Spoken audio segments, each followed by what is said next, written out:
Welcome back to Real Clear Radio Hour, brought to you by the Competitive Enterprise Institute. I'm your host, Bill Frezza. We're pleased to welcome Bill Draper, who followed his father to San Francisco in 1959 to become one of the first venture capitalists in Silicon Valley.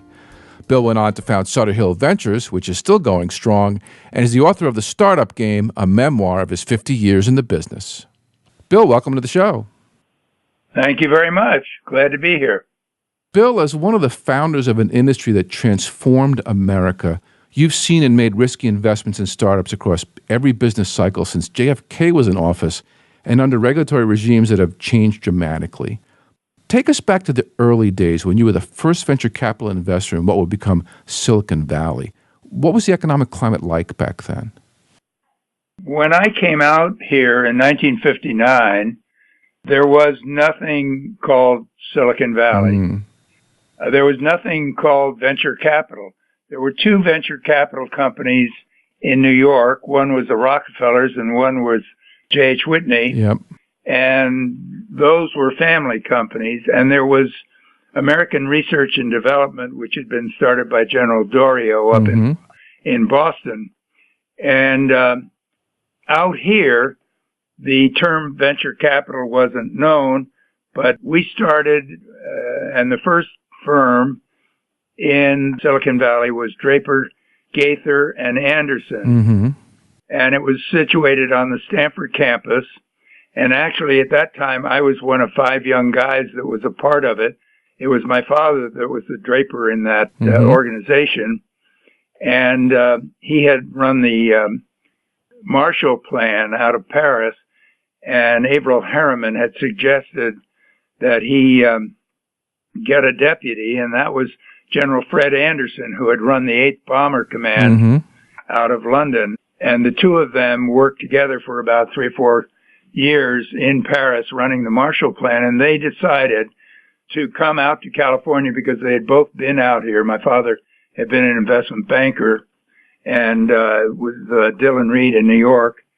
And Anderson had been at Travis Air Force Base out here in Northern California. And the two of them wanted to go to California, and neither one of them had lived there permanently, but it turned out that it worked out very well. Now, why Palo Alto? I mean, this was apple orchards, and it was a sleepy town back then. Apple orchards and all orchards in places like Mountain View and Sunnyvale and places that are known for Silicon Valley plants and operations today that have a lot of electronics, but no roots and no leaves. It's a different place. When I came out here, there was Wells Fargo Bank in San Francisco and the Bank of America, and a few small investment banks, Hambrecht Quist and a couple of others. They were very helpful in helping us when we would get a brand new investment and we'd go into it. We needed to get it to go public. And because they were small firms, our impact was significant to them. When you first started, did it matter that capital gains got preferential tax treatment over ordinary income? We didn't think too much about that. We thought about making an investment and trying to cash it out at a greater price, and we stuck with it for quite a while. And then we began to realize that it was important to have a good return on our investment so that when I think it was a wonderful congressman, I can't remember his name right now, but he was instrumental in pushing through the capital gain regulation that allowed taxes to be half as much as ordinary income, 25% as opposed to 45% or whatever. We had a little association called the National Venture Capital Association, and we worked on him and other congressmen to try to get that passed. And pretty soon the capital gain tax was then 25% and made to really encourage us to make investments in small businesses. What were the industrial regulations like? I mean, clearly with the Bell system, a statutory monopoly back then, you couldn't have started a Skype even if the technology existed. Yeah, that's true. regulations, are anathema to creative thinking, and Silicon Valley is the innovative center of the earth. And as a result, we really do not like regulations, except, as I say, the regulation that separated investment banks from commercial banks was a good regulation because, from our point of view, all those little investment banks were bought by combinations. Yeah, the consolidation wiped them out. And that didn't work for us. Yeah. Because the bigger banks couldn't care less about a small IPO, a small investment that we might make that might be 10 times what we put into it and be significant to us, but not significant to them. Back in the 60s and 70s, most engineers aspired to find secure long-term jobs in well-established companies. There were very few entrepreneurial role models like there are today. How did you find your gamblers and dreamers? Well, it came gradually. First of all, when we first started, I went down the road in my car, and when I would see an orchard that had a barn on it, but it had some electronic name on the on the door, I'd go knock on the door. And the receptionist would say, "Well, what do you do?" And I'd say, "I'm venture capitalist." And what's that? Well, we invest in small companies. And then the president of the company would come out, say, "What do you do? What is venture capital?" And we invest in businesses and minority positions. And he says, "Come on in." I spent morning after morning doing that. So my partner and I, Pitch Johnson, and I became the go-to people on the peninsula for a few investment bankers that were interested in small businesses. Door-to-door venture capitalists. Door-to-door venture capital, that's exactly right. And they couldn't get over that we would invest in a private company, and no commercial bank would do that. Right. So we were new, and pretty soon our name grew, and that was the beginning of Sutter Hill, and Sutter Hill became quite a significant venture capital company that is in Palo Alto today, doing very well. So, Bill, why did Stanford and Palo Alto give birth to Silicon Valley and not MIT and Route 128?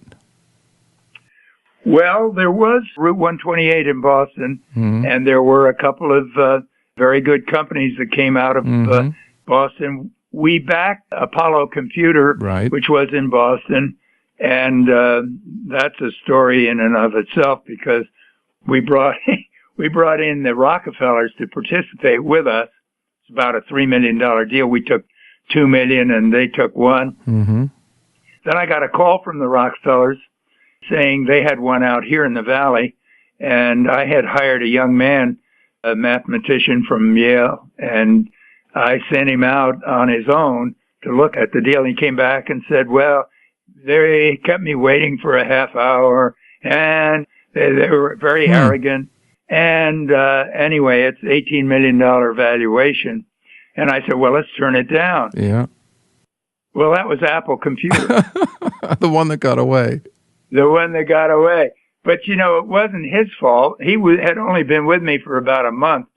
It was my fault. You don't throw a 4-year-old in the swimming pool and tell him to, swim. Go eye to eye with Steve Jobs. You got to go with him. Yeah. And I didn't do that. And so it's a good lesson for me in training new people as they join, not to just learn on their own, but to try and coach them and show them the kinds of questions you'd ask. And now, on the other hand, I might have gone with them and turned it down, but I have a hunch I wouldn't have. Talking about Apple, remind us of what it was like at the dawn of the personal computer business and the deregulation of the telecom industry about the same time in 1983. Well, of course, Intel was the first chip company that really began to become a big company, and the chip began to carry a weight of its own in the lingo around here. There were few really big successes. There were quite a few small successes, and a small success might have been, put in $1 million and you get 10 million out, but we didn't talk about $1 billion. Right, not then. And the whole atmosphere was very informal. so that a team of 4 people would come in and say, well, we want to start for example, they came into Sutter Hill and said, we want to start a company and we're going to call it Activision. And I said, who's going to be the president? Well, we don't really, all we want to do is make games. So we had to go outside and get a president. And then there was another company that came in called Quantum Computer. And I said, who's going to be the president? They said, well, we haven't thought about that. So, Jim, why don't you be president? You've got the least to do. And he ended up being a president until it did get to be a $2 billion company. So we were in a very informal, there were none of these PowerPoints and looking up at a screen. I like to look in the entrepreneur's eyes and get a flavor for their personality and so on. And you can't do that today when you're watching the screen and you seeing all these numbers and descriptions of something that the guy is trying to tell you. So it's a much more formal business. There's a lot more competition today. We were at Sutter Hill. We're in a small building and we had made some good investments and we were doing very well, and a few years had gone by, and then all of a sudden I got a call from the president of Goldman Sachs, and he came out to see me. After he left, I thought, what on earth is the president of Goldman Sachs coming to see a little company like ours?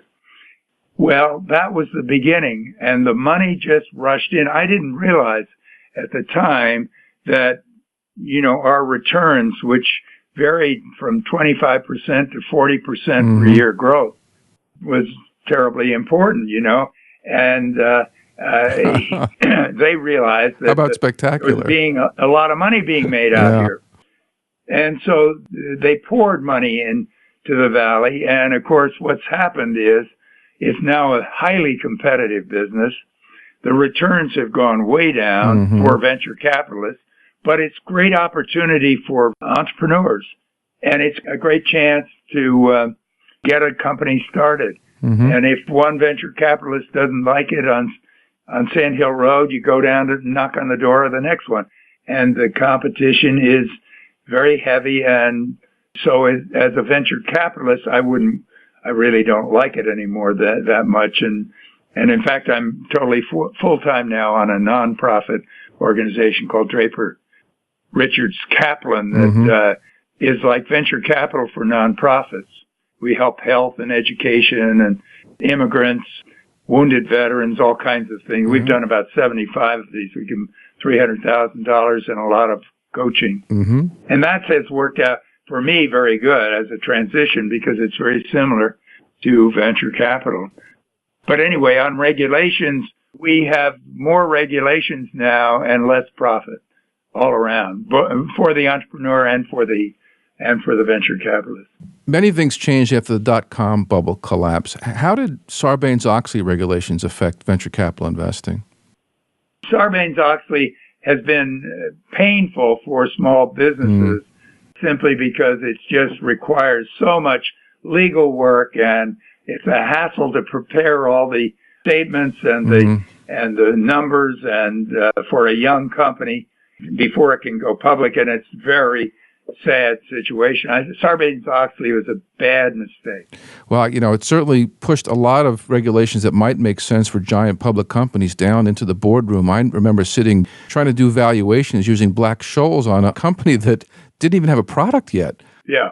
And we had to fill out this paperwork and send it off to Washington. It was really quite amazing. It's really sad that they passed that. What they should have done was have a size limitation. Part of the regulation should have been how big is the company, and if the company's big enough, then you could apply Sarbanes-Oxley. But a lot of our little companies couldn't afford the cost of the regulations that were required by Sarbanes-Oxley. The industry recovered. Venture capital got back on track, although the returns weren't where they were in the past. And then in 2008, we had a far more severe economic contraction with the mortgage meltdown bubble. Wasn't our fault this time. But of course, out of it came Dodd-Frank, QE 1, 2, and 3, our zero interest rate policy. What has all that done to the innovation economy? Well, I don't think the low interest rates has hurt the industry because those that borrow money in order to invest have, paying 1% interest is unique in our history, I think. The collapse itself in '08 was a serious blow for a number of companies. But, that up and down in the market is something that every company, large or small, has to get used to. And that was just one of those very bad periods in our economic history. And it was overreaction on the negative side. And luckily, those that held on, and most of us did, found that they worked out of it after a few years. Talking about Dodd-Frank, it's gotten a lot harder to take a company public, and in fact, the desirability of taking a company public and being under public scrutiny has gone down. We now live in a world where there are 85 VC-backed companies that are still private, yet have valuations above $1 billion. I think they call them unicorns. What do you make of that? In the early days, IPOs for young, small companies were very much encouraged, and it was a much more free and open economic scene. Today, things are pretty well tied up with not just Dodd-Frank, but other regulations and Sarbanes-Oxley. The whole situation today, it's not very easy to take a company public. As a result, some of these venture capitalists have to be prepared to stay for 10 or 15 years with the same private company before they can get liquidity. And that's not good for entrepreneurship. Well, you can't recycle the money. You can't get exits for the founders to reward them for what they've done. That's right. Are we also creating a bubble in these enormous private companies?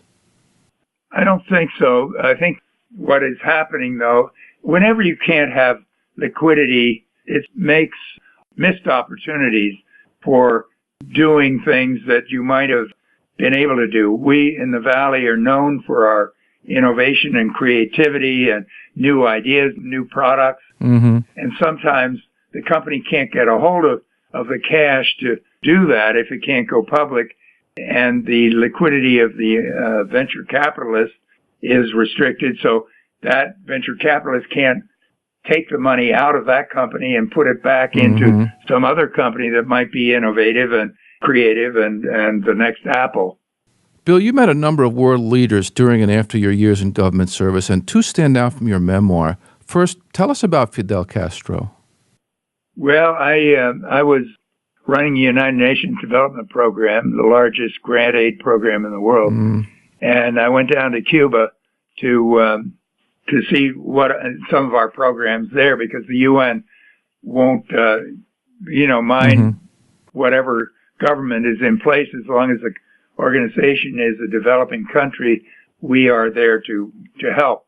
And so we had projects that were education and agriculture and things. So I went around for a few days looking them over, and then my resident representative there, he's a German, managed the programs in Cuba, and he lived in Havana and had a dinner party, and Fidel Castro came to the dinner party, and the party was in my honor, and so Fidel sat across from me, party of maybe 15 people, and we started a conversation that was, I said, this is the worst economy I've seen, and I've been to, I don't know, at that point I had probably been to 70 small developing countries. Wow. And I said, this is really the worst economy I've ever seen. And he said, well, it wouldn't be so bad if your government didn't have restrictions and sanctions on us. And I said, well, they wouldn't do that if it weren't for your human rights record. And he said, human rights record? And then he said to Carlos, who was sitting down at the end of a long table, Carlos, do we have any human rights record? And Carlos had been taking us around. And so he wanted Fidel and me to get along well, which we were doing, by the way. It was just good-natured. I could tell the kind of person he was, and I didn't mind teasing him a little. So he said, Carlos, we don't have any human rights record. Do we? No, Fidel, no. And he said, well, what about all that poverty in New York? You talk about human rights. What about the human rights in New York? And I said, well, we do have poverty in New York and a lot of it, but we don't have any military presence in New York like you do have here in Havana. Oh, Carlos, do we have any military presence here? No, Fidel, no, not at all. And so Fidel said, see, and then I said, let's talk about something a little less controversial. What about who's going to win the Nicaraguan election? And they were having it in a few days. So he said, oh, Ortega, 2-1. Mm-hmm. He gave you odds too, huh? Oh, I said, I'll bet you $20 on the Nicaraguan election. He changed the odds a little when I said, okay, I'll bet you $20, and I pulled out $20. He said, well, Ortega, 53%, something like that. So I said, we'll just bet it even. And then he said, Carlos, give me 20 pesos. So Carlos gives him 20 pesos, and I knew it wasn't worth $20, and he did too. But he almost winked at me, and then he pulled out his pen, and he signed both the 10 peso Oh, there notes. you go. So not to be outdone, I pulled out my pen, signed my $20 bill, which didn't change the value one iota. But his 20 peso, two 10 peso notes are in a frame in my living room, and they're worth a lot more than $20. Oh, I guess so. You made out well on the bet after all. Yeah, and I should have, because Chamorro won, and Chamorro was she was running against Ortega, and she beat him. Mm-hmm. Bill, why did China's Deng Xiaoping impress you above all other foreign leaders? Well, he came into the room of about 5 Americans and 5 Chinese. I was with the Secretary of Treasury, Don Regan, at the time, and I was then chairman of the board and president of the Export-Import Bank. And we were there to work out some economic loans to China and to start an economic relationship with them. And he came into the room, the shortest man in the room. His feet didn't touch the ground. His eyes flashed, and he was in total charge of the whole room. He was captivating. But that isn't what impressed me. What impressed me was after the conversation and so on, he told us at that time that he was going to take his province, where he came from, Sichuan, and make it into a free economy. He was going to let them trade with anybody they want, because he said, you know, when I took over, which was only about a year before we came, Sichuan was all poor because they had to follow Mao's requirement that everybody grow rice for their iron rice bowl. Central planning. And I said, you grow anything you want. They were all poor at the time I took over. Now they're all rich, he said. Well, that wasn't quite true. But in any event, he was opening up the economy. He said, that's not the only thing. I've done that in Sichuan, and I'm going to do that in 17 other provinces. So we were applauding. We were thinking, this is wonderful. And I realized later that this man uncorked the entrepreneurship of a billion people. Over 1 billion people. Yeah. And that entrepreneurship is deep in the Chinese culture, or in their veins anyway. So when the culture was resistance to ownership, it was anti-Chinese instinct. And he has probably done more for entrepreneurship than any other man in history did do or ever will do, because he had control of so many people and he freed them up.